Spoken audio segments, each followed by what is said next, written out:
हरियाणा के मुख्यमंत्री मनोहर लाल ने आज करनाल से लाइव कई घोषणाएं की और उन्होंने बुढ़ापा पेंशन को लेकर भी एक बड़ा धमाका किया है। उन्होंने 3,000 रुपये पेंशन करने का ऐलान कर दिया है। तो पूरी फुल डिटेल में देखिए उन्होंने क्या क्या घोषणाएं की लाइव मुख्यमंत्री की जुबानी।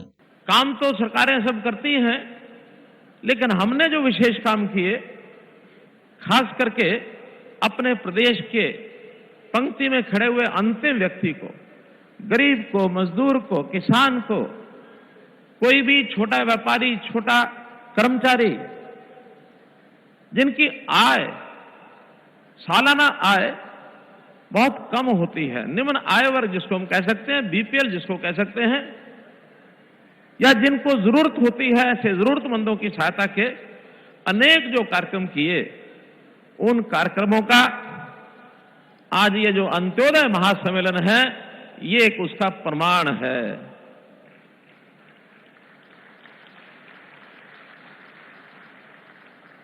आज हमारे बुलावे पर इस महासम्मेलन में आदरणीय गृह मंत्री जी ने हमें समय दिया, आप पधारे। मैं आपका हरियाणा की 2 करोड़ 80 लाख लोगों की ओर से स्वागत करता हूं, आपका अभिनंदन करता हूं। हम अपने गृह मंत्री श्री अमित शाह जी के बारे में बहुत जानते हैं, चाहे वो पार्टी के प्रदेश अध्यक्ष के नाते, राष्ट्रीय अध्यक्ष के नाते, उन्होंने बच गया था, जिन कारणों से बचा था उन कारणों में मैं नहीं जाना चाहता, लेकिन वहां देखा भाई भतीजा के नाते गिने चुने लोगों को लाभ मिलता था।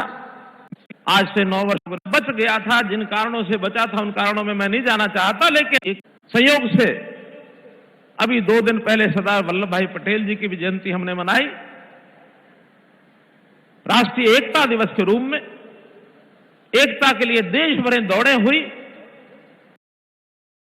और उनको हमने याद किया कि देश की 562 रियासतों को एक सूत्र में पिरो करके देश की एकता, अखंडता को जो बनाने का काम उन्होंने किया, और जो थोड़ा सा काम बच गया था, जिन कारणों से बचा था उन कारणों में मैं नहीं जाना चाहता, लेकिन जम्मू कश्मीर का एक विषय शेष बचा था, उस बचे हुए काम को आप लोगों ने पूरा किया। मैं बहुत बहुत इस बात की सराहना करता हूं, आप लोगों का अभिनंदन करता हूं।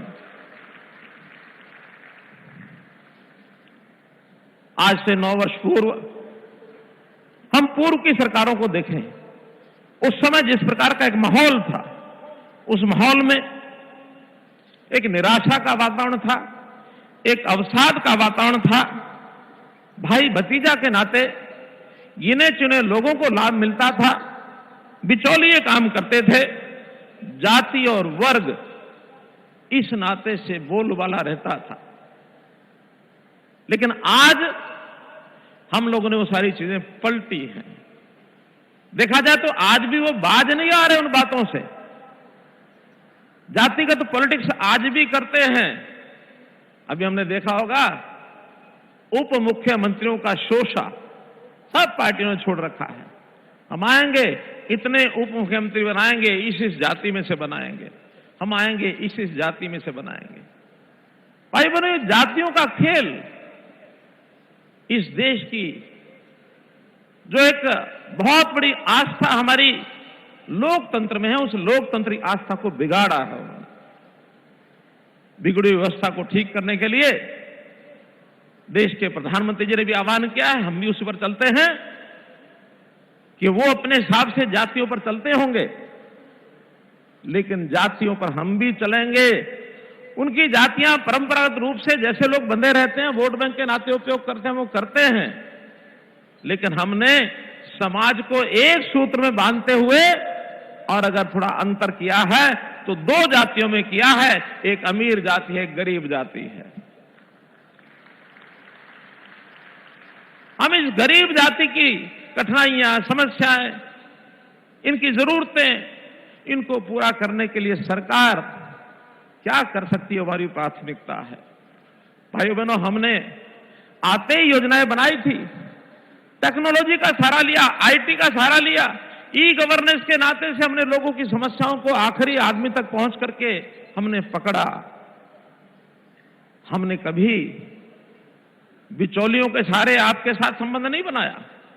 हमने कभी नहीं कहा कि दौड़ दौड़ कर छोटी बड़ी समस्या को लेकर के आप चंडीगढ़ के चक्कर काटो या दफ्तरों के चक्कर काटो। हमने उन दस्तावेजों से, उन दरखास्त से, उन दफ्तरों से दर दर की दरकिनार करने का जो आप लोग काम करते थे उससे निजात दिलाई है भाइयों बहनों। सब चीजें सरकार आपके पास पहुंचेगी, प्रोएक्टिव होकर के हमने वो सब काम किए हैं।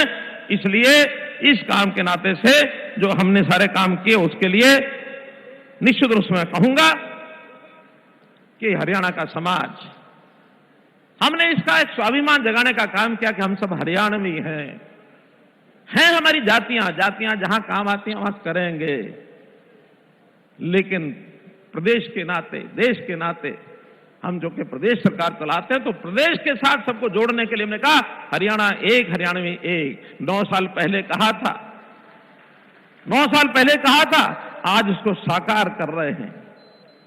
हमने इतना बड़ा ये जो महासम्मेलन का आयोजन किया है केवल उसी बात का दर्शन कराने के लिए कि अंतिम का उदय, गरीब का उदय। कभी कभी हमको लोग कहते हैं आपने शब्द जो है बड़ा कठिन चुना है, अंत्योदय। हम लोगों से पूछते हैं आपको ये सुविधा मिल रही है? मिल रही है। पेंशन टाइम से मिल रही है? मिल रही है। राशन कार्ड बन गया? मिल गया। आयुष्मान का लाभ मिल रहा है। फिर किसी को मुआवजा मिला कि नहीं मिला? मिला। जितनी योजनाएं सबका लाभ मिला। और ये अंत्योदय तो है कि अंत्योदय ही पता नहीं हमको क्या है। भाइयों बहनों, इसको सरल शब्दों में समझना हो तो ये गरीब का उदय। अंत्योदय माने गरीब उदय। गरीबों को कैसे आगे बढ़ाया जाए। कांग्रेस ने हमेशा नारे दिए, गरीबी हटाओ, कभी 4 सूत्री कार्यक्रम, कभी 20 सूत्री कार्यक्रम। मैं कहूंगा इन गरीबों के साथ 420 ही करते रहे, वो 4 सूत्री 20 सूत्री 420 का खेल खेलते रहे। लेकिन अब उनके भौरे में, चक्र में नहीं आएंगे, जनता नहीं आएगी, ऐसा मेरा विश्वास है। हम पूछेंगे आपने हमारे शासन से पहले 10 साल में क्या किया था, या जो अन्य पार्टियां भी जब भी सत्ता में रही होंगी क्या करते थे। जनता को लूटते भी थे और साथ में कूटते भी थे। लूटने और कूटने का काम वो करते थे। भाइयों बहनों, हम बड़े प्रेम से, सहानुभूति से एक दूसरे के साथ श्रद्धा बनी रहे। और मैं अगली बात कहूंगा, मैं हरियाणा की 2 करोड़ 80 लाख लोगों को अपना परिवार मानता हूं। परिवार के नाते हम काम करते हैं मित्रों, भाइयों बहनों, ये मेरा परिवार है।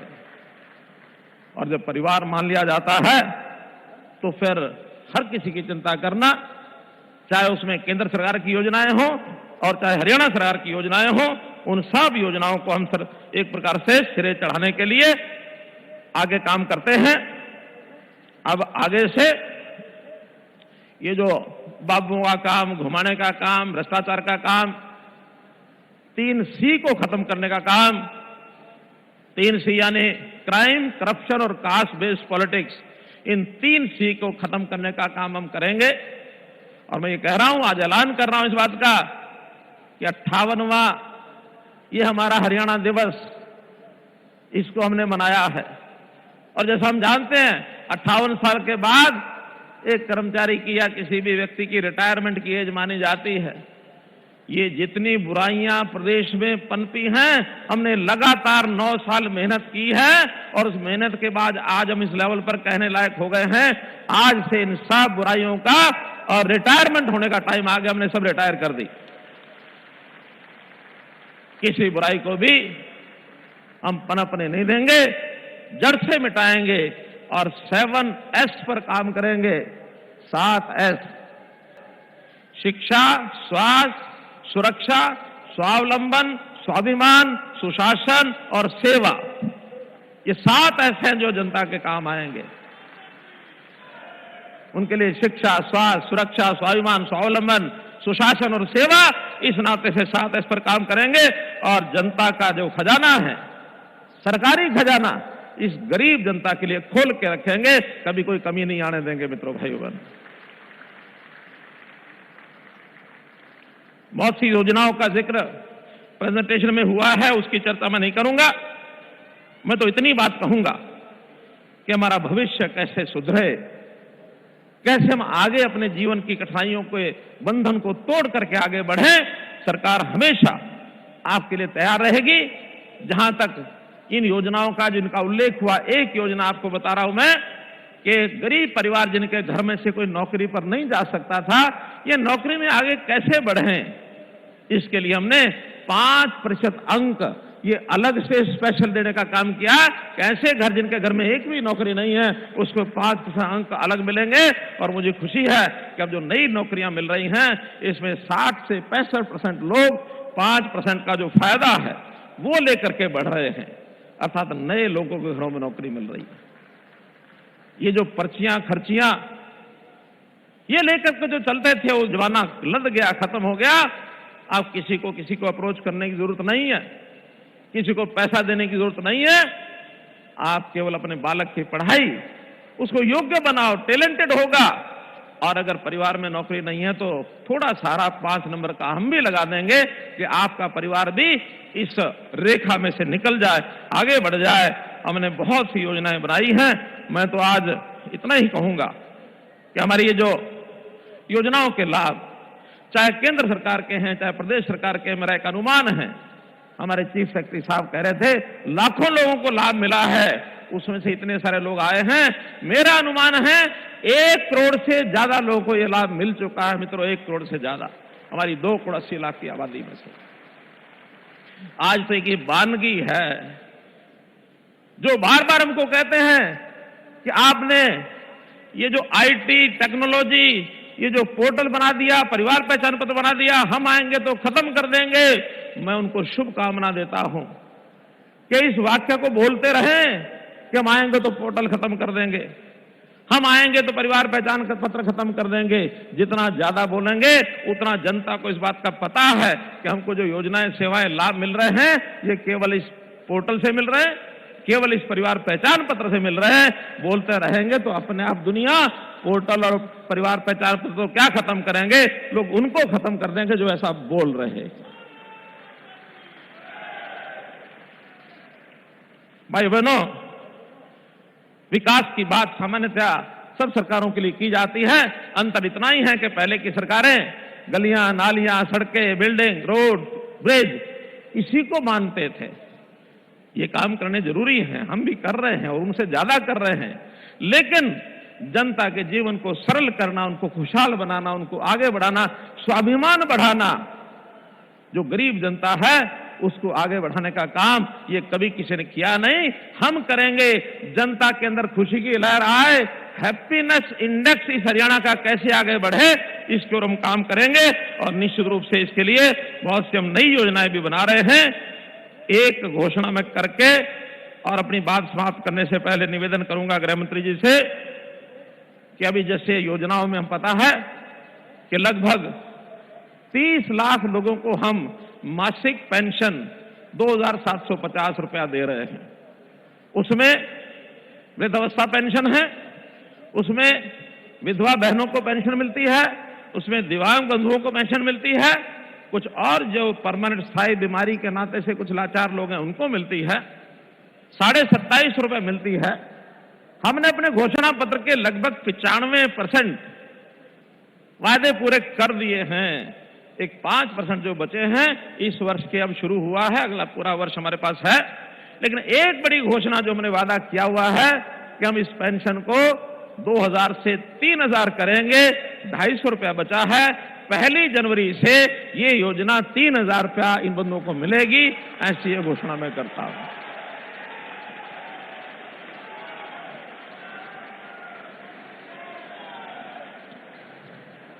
बंधुओं,